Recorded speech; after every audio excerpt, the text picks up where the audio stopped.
ಇದು ತಾಯಿ ಹಾಗೂ ತನ್ನ ಮರಿ ಕಂದಮ್ಮನ ಪ್ರೀತಿಯ ಕತೆ.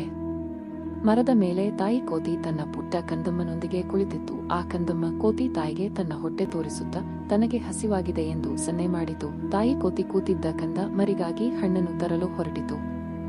ಮರದಲ್ಲಿ ಕುಳಿತಿದ್ದ ಕಂದಮ್ಮ ಕೋತಿಯ ಹತ್ತಿರ ಆಕರ್ಷಕ ಚಿಟ್ಟೆ ಒಂದು ಬಂದಿತು. ಆ ಚಿಟ್ಟೆಯನ್ನು ನೋಡಿ ಕಂದಮ್ಮ ಕೋತಿ ಅದನ್ನು ಹಿಡಿಯಲು ಪ್ರಯತ್ನಿಸಿತು. ಹಾಗೆ ಕಂದಮ್ಮ ಕೋತಿ ಚಿಟ್ಟೆಯನ್ನು ಹಿಡಿಯುತ್ತಾ ಕಾಡಿನ ಒಳಗೆ ಪ್ರವೇಶಿಸಿತು. ಕಾಡಿನಲ್ಲಿ ಬೇರೆ ಬೇರೆ ವಿಚಿತ್ರ ಪ್ರಾಣಿಗಳನ್ನು ನೋಡಿ ಭಯದಿಂದ ಕಿರುಚುತ್ತಾ ಅಮ್ಮ ಅಮ್ಮ ಎಂದು ಕೂಗುತ್ತಿತ್ತು.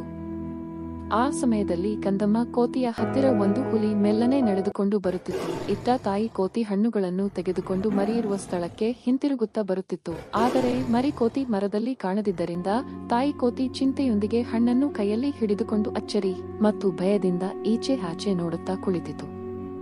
ಆ ಕ್ಷಣದಲ್ಲಿ ತಾಯಿ ಕೋತಿ ತನ್ನ ಕಂದಮ್ಮನ ಧ್ವನಿ ಕೇಳಿ ತಕ್ಷಣ ಕಾಡಿನ ಒಳಗೆ ಓಡಿತು. ಅಲ್ಲಿ ತನ್ನ ಮರಿ ಕೋತಿ ಹುಲಿ ಹತ್ತಿರ ನಿಂತಿರುವುದನ್ನು ನೋಡಿ ತಾಯಿ ಕೋತಿಯ ಹೃದಯ ಬೆಚ್ಚಿಬಿಟ್ಟಿತು.